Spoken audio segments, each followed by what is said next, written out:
On today's show, Michael Malone, he's got bad taste in his mouth. Michael Porter Jr.'s got his eye on revenge. There's a lesson to be had from Kawhi Leonard and the Clippers. And yeah, about that backup point guard spot. Lots to get to on No Jinx on Locked On Nuggets.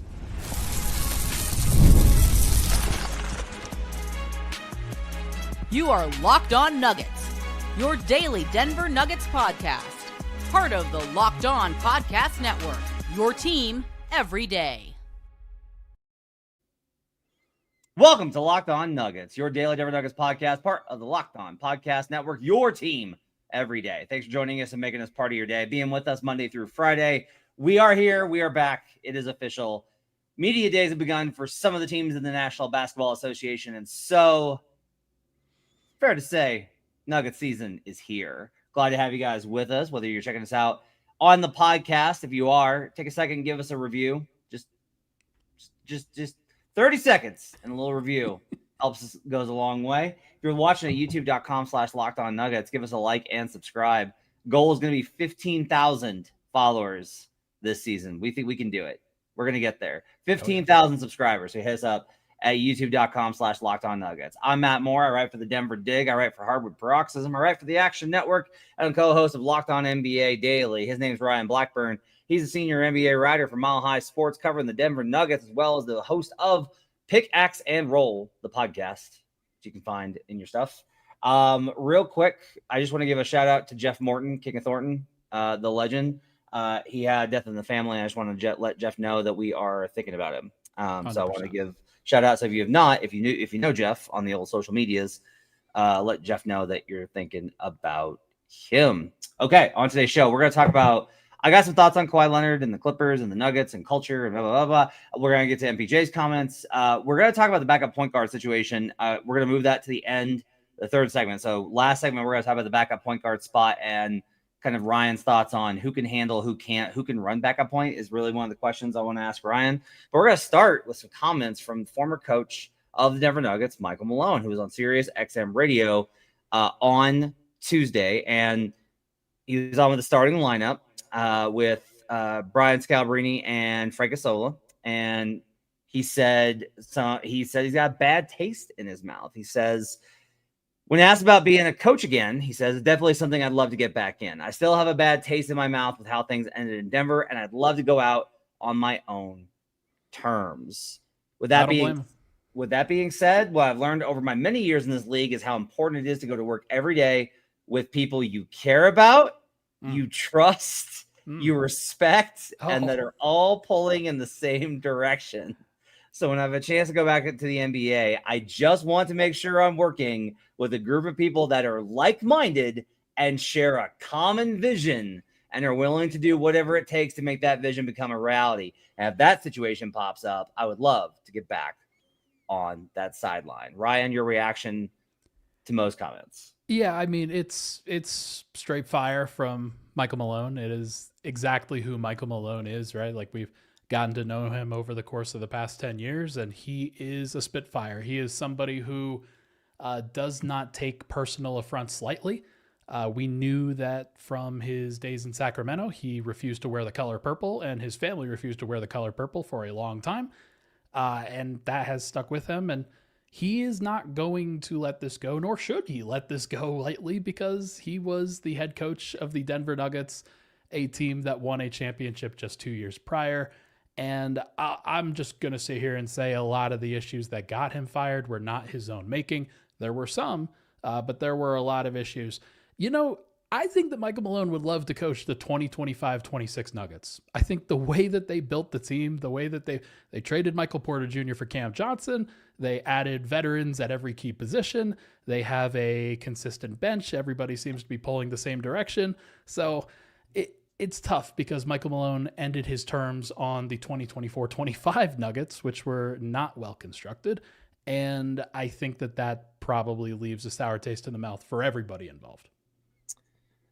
Yeah, I mean,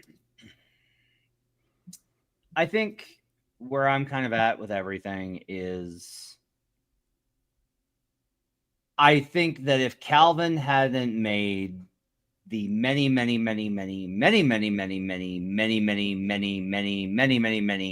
many mistakes that he did, from roster selection. If he hadn't made the roster selection mistakes, Malone's probably still here. If he hadn't made the culture decisions, Malone's probably still here.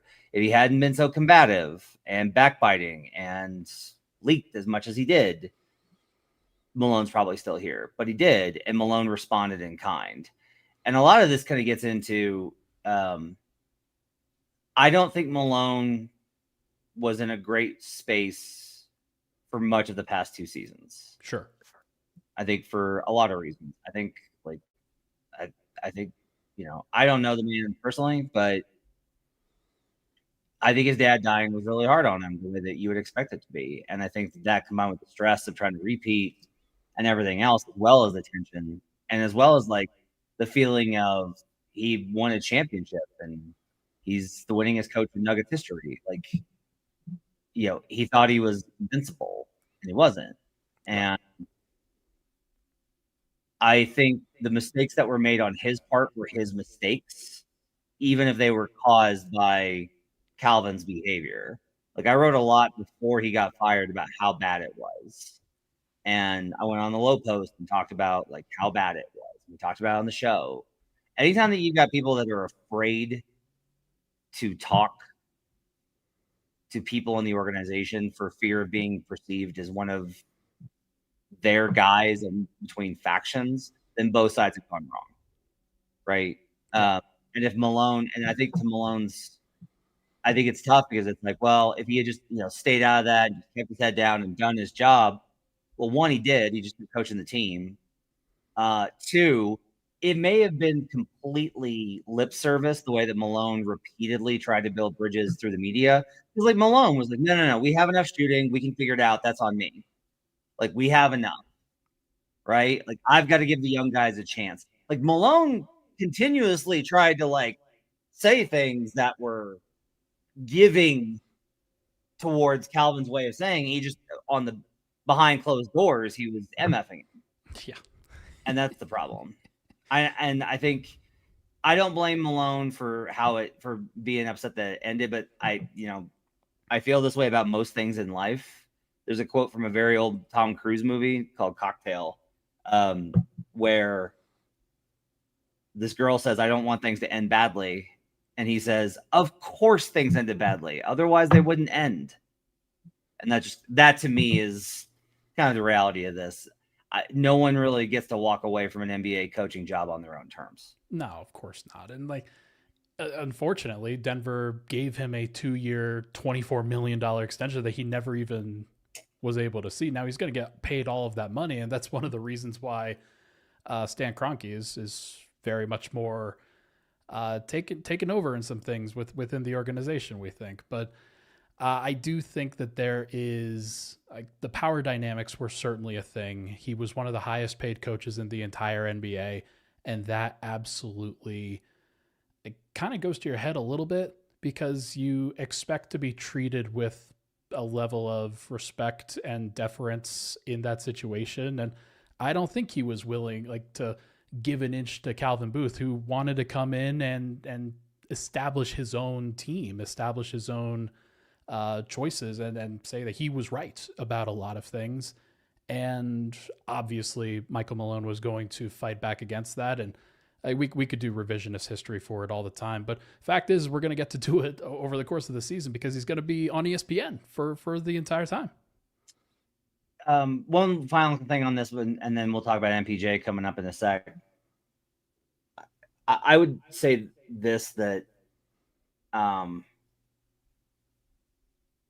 this entire situation, if you want a way to kind of take this into your own lives as a listener, it's really important to keep this in mind. It doesn't matter if you're right, if you don't approach and treat people the right way. Because Booth's entire premise was, okay, maybe I'm being unreasonable with my demands, but I'm right.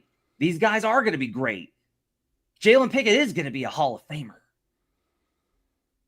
And It doesn't matter even if he turns out being right and Peyton hits and Julian hits and Christian becomes the player that Ryan thinks he can be. And like everybody hits their ceiling.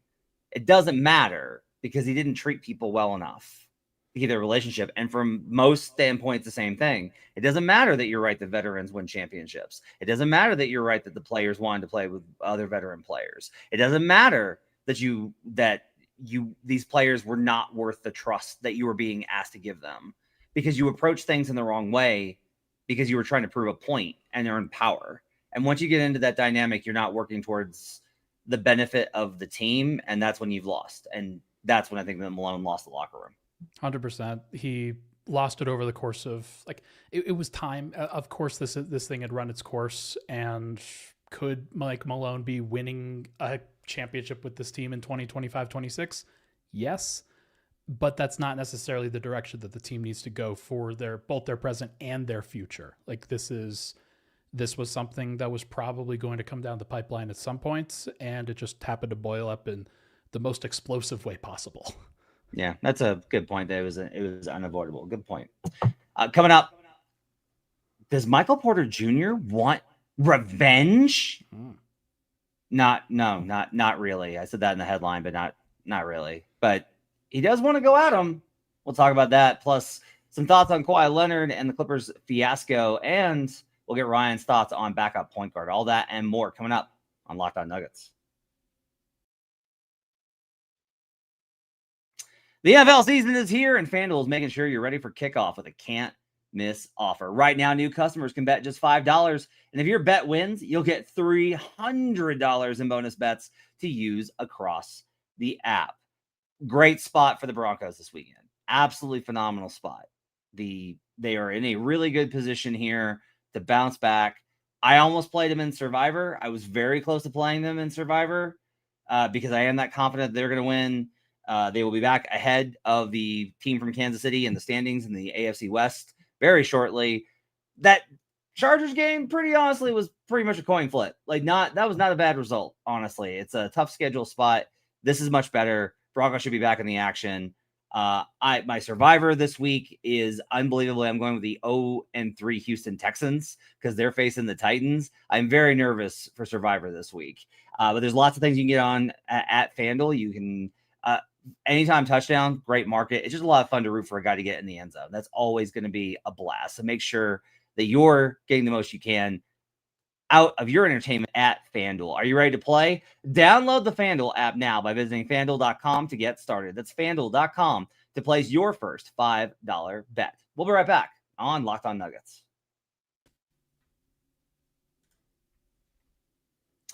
Back here on Locked On Nuggets, thanks for joining us and making us part of your day. Make sure to check out Ryan Blackburn's Pickaxe and Roll podcast over at Mile High Sports. Absolutely terrific. Next week, Monday is Media Day. I will be in San Diego for training camp, and I will be doing shows probably from the hotel sometime between Tuesday and Thursday. If I get in on time on Tuesday, if not, then I'll definitely be there for Wednesday and Thursday post-practice reports for you as well. Those recordings are going to sound like Jamal Murray. He said something very chaotic or something like. It's just going to be a crazy Wi-Fi. It's going to be awesome. It's going to be great. No, sir. Not with my rewards programs at the various hotel chains. Wow. I get the good Wi-Fi. I pay for the good stuff. Must be nice. Only the best for Locked On Nuggets listeners. Actually, you know what? That's true. They treat us right. We've got some good surprises coming for Locked On that I'm very excited to we're going to be able to debut some fun stuff and some fun analysis that we can do. Yeah, it's going to be good.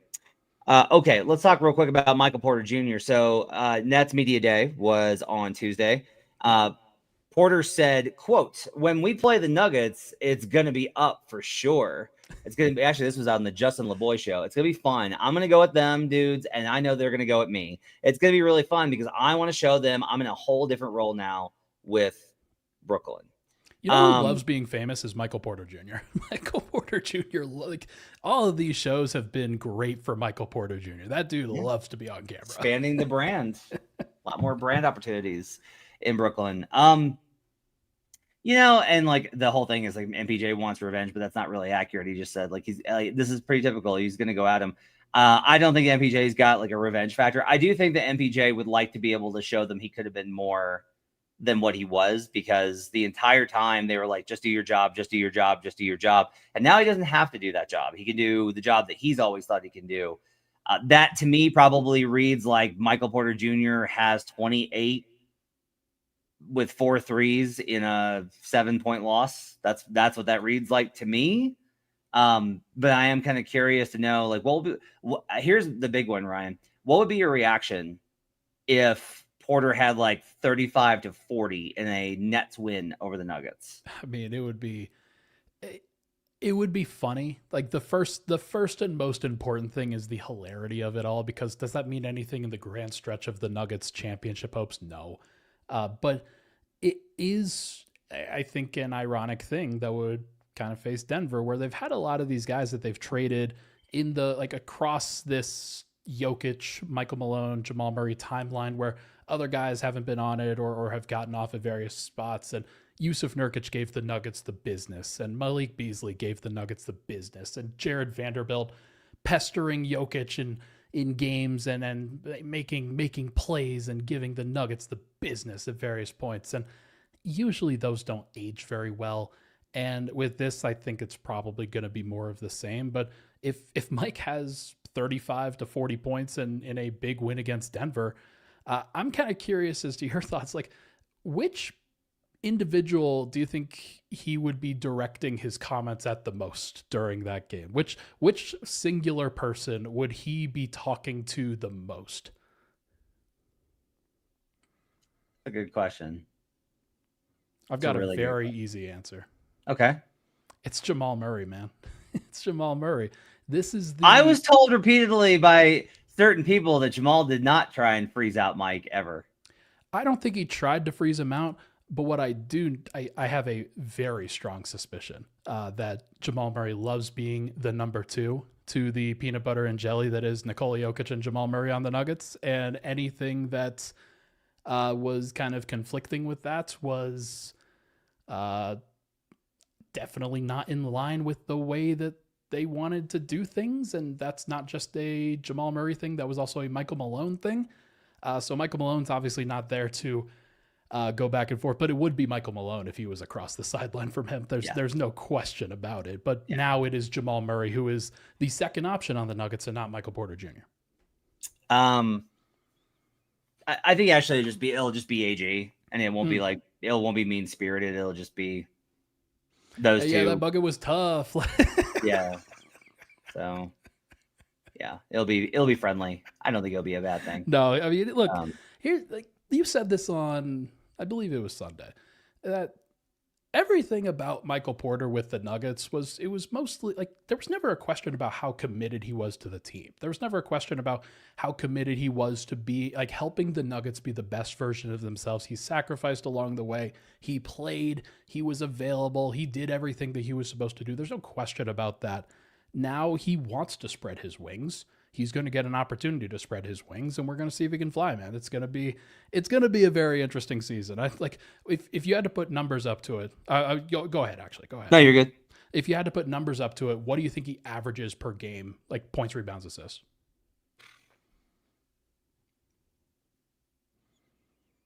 23. What was his average for rebounds last year? 7. 23-7-2. Yeah, I could see it. The efficiency is going to come down, but like he was always a league leader in efficiency. So if that comes down to above average, it's not that bad. Yep. Poppin is asking why people are mad at MPJ. No one is. No one's mad. Yeah. It's just, really. I just wanted to comment that, make note that he said he was going to go at the Nuggets, but I don't think there's any bad blood there. At least not now. Now again, when Michael Malone gets another job, those games will be worth watching. Coming up, I'm going to get Ryan's thoughts on the backup point guard situation, and if we have time, we're going to fit in some talk because there's a lesson that everyone needs to take from the Kawhi Leonard fiasco with the Clippers. We'll talk about all that coming up on Locked On Nuggets.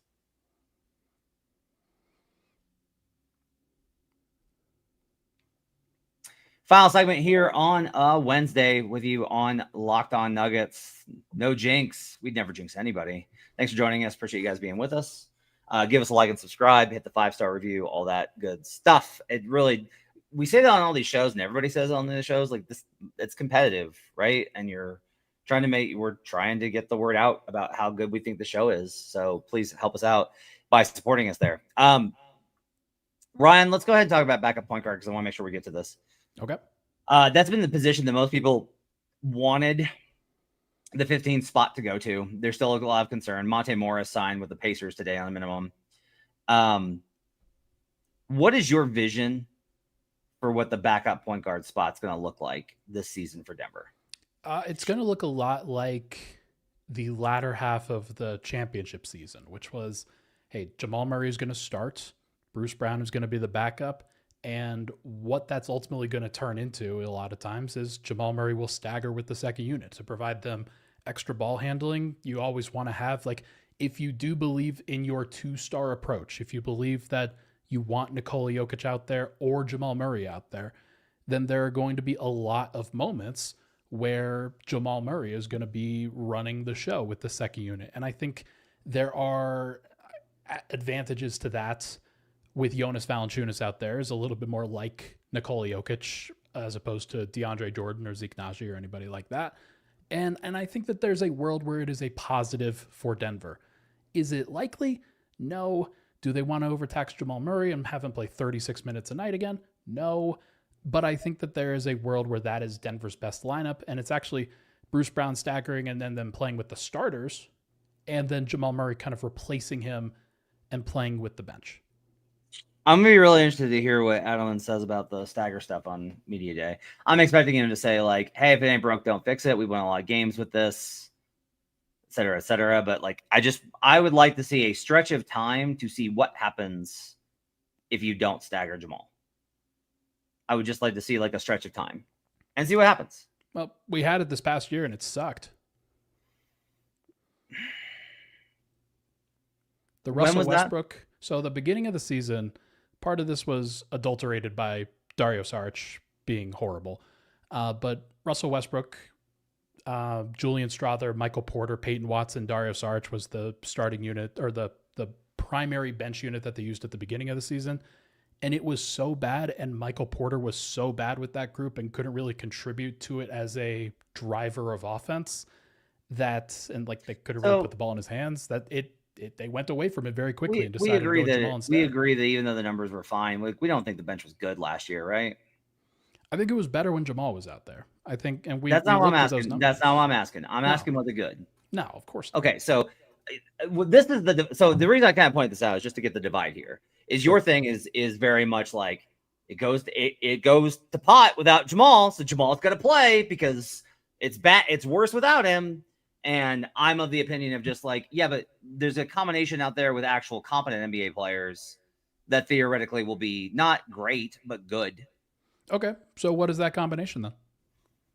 So I think one of the interesting questions is, do you think Christian can run back up point? No. Okay.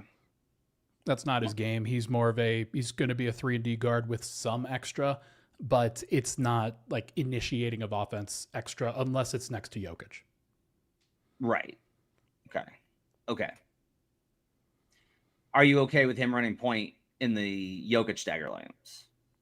Yeah. I mean, if it's Bruce Brown next to him, is Bruce Brown the point guard? Is Christian Brown the point guard? They can both run it. If Cam Johnson, Aaron Gordon, all of them can initiate. So I don't think it's anything crazy. Like if they go with a non-point guard lineup that has Christian Brown next to Nikola Jokic, he's just going to dribble the ball up and give it to Jokic anyway. Okay. What is the secret to, if Jamal's the backup point guard as well as the starting point guard, what is the secret to that unit being good? For Jamal with the bench specifically? Yeah. I think that when you have Jamal, you want to find multiple mechanisms where either you can isolate him in space, whether it's a post up or a pick and roll. Like you want to give him some opportunities up top. Do you? Well, you do. Or like you're pairing him with the 2-man game of Jonas Valanciunas, and he's feeding Jonas, cutting off of him, and Jonas is showing that he can play in the pinch post, and then that the passing was real and they're running pick and roll and he's dumping it down to Jonas and taking advantage of the additional attention that a center is taking. And then you surround those guys with spacing and defense. No, it's too simplistic. Like, I just don't think that spacing and defense is like going to magically make everything work. I also just don't love an idea of like a Jamal led. I think Jamal works better. I think it's tough. You can't separate out the Jokic of it all, and that's difficult. But it does feel like I want Jamal in dynamic situations. So you talking about like ISOs or even like pick and roll switch? No, those are all no's. This is so me. That's like the 7 seconds in the shot clock kind of offense. That's not the first option for them. They should be trying to run as many sets as they can, using as much motion as they can, trying to be dynamic in those ways. And like Tim Hardaway Jr. could help with that. Julian Strother can help with that. Peyton Watson probably not going to help with that, but he's going to need to be out there for defense in a lot of those lineups. Maybe even Cam Johnson can stagger in addition. And you're playing both Jamal and Cam Johnson next to Jonas Valanciunas, and now you've really got some good offensive stuff going. But no, I think you want a perimeter initiator. That's how so much of this goes. It does sound like your opinion is whatever the problem is with the bench, it's not Jamal.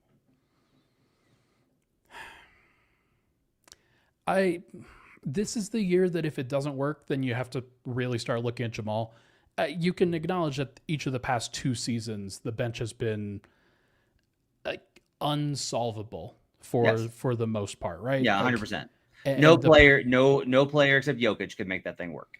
And the previous season was the championship year in which the primary bench lineup during the playoffs was, hey, we're going to try to survive by putting Jamal and AG out there next to Bruce Brown, Jeff Green, and Christian Brown. And that's just how they made it work for so much of it.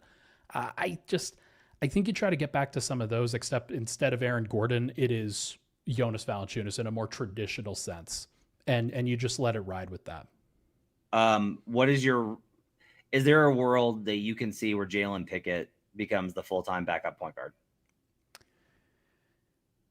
It would need to take an injury for him to get a runway and for him to re-earn that, because I do think that he's going to start from outside of the rotation. He's not going to be a guy that gets a lot of opportunities unless Jamal goes down, unless Bruce Brown goes down. They're probably not going to want Jalen out there just because they've got too many other mouths to feed. There are too many other players that they have to feature. Is it possible he could jump Bruce in the rotation? It'll be a last resort kind of thing. There's a lot of stock, I think, put into Bruce Brown this year. Okay. I'm a little bit more fluid with it. I think there could be a spot. Like I think Jalen has the ability to do it. I think Jalen is such a steadying force. To be honest with you, this to me is like the Jamal thing. Jamal needs to be with the bench unit, but Jamal needs to be shooting guard with the bench unit and not point guard. I love the combos. When we go back to the Monte Morris days, when it was Monte and Jamal, that worked. Take the ball out of his hands. That's not to say that Jamal's not great with the ball in his hands. He is. I think in the bench lineups, it's bad.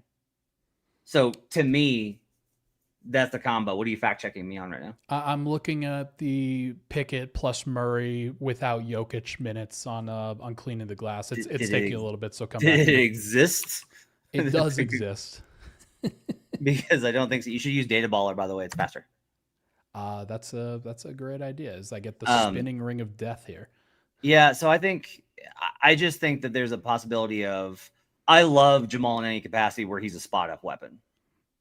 Because you talk about the spacing concerns, it immediately makes it a situation where like you are making it easier on everybody else because they have to respect that from him. Right. Like they have to respect that from him. I don't have the minutes without Nikola, but in 110 minutes, Murray and Pickett were plus 25.4 with a 133.5 offensive rating. I'm looking at it. Murray and Pickett without Jokic, 30. You've got a minus 24.6 net rating. Okay.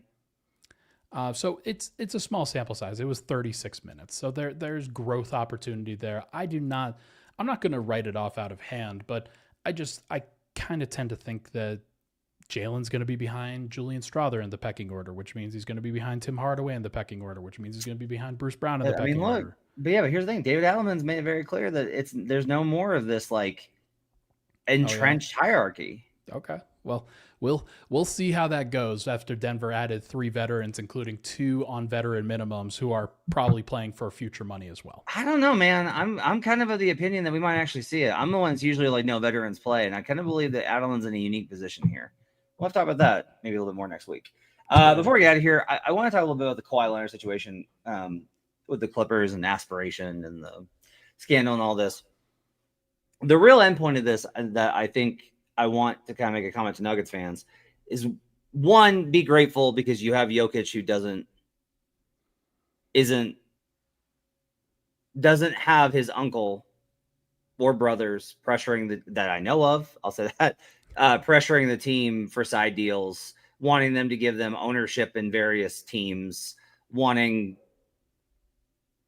all of these allowances, the ability to not show up whenever you don't feel like it, which is a common thread with Kawhi.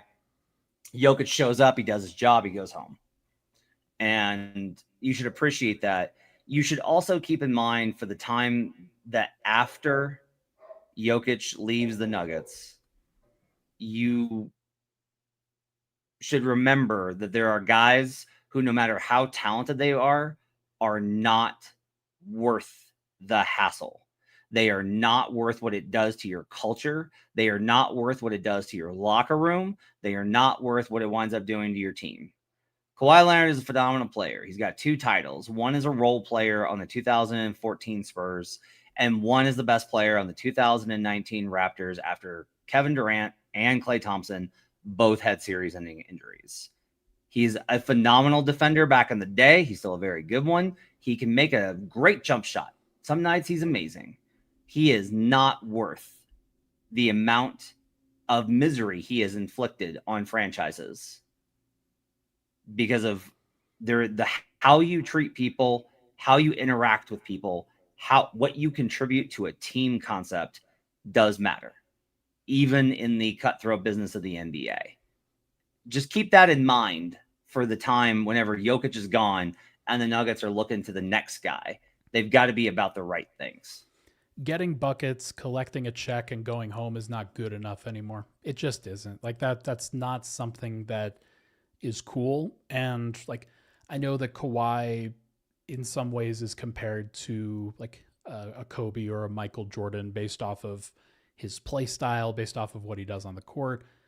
But what those guys had in like, there's just an intensity and like a drive and like a pressure applied to the rest of their team to be the best version of themselves that they could be. And sometimes that was unhealthy too, but it's better to have that sometimes, like trying too hard and thinking of like making it more valuable to try hard and to actually commit to your other teammates and commit to people around the organization, and not what Kawhi Leonard does.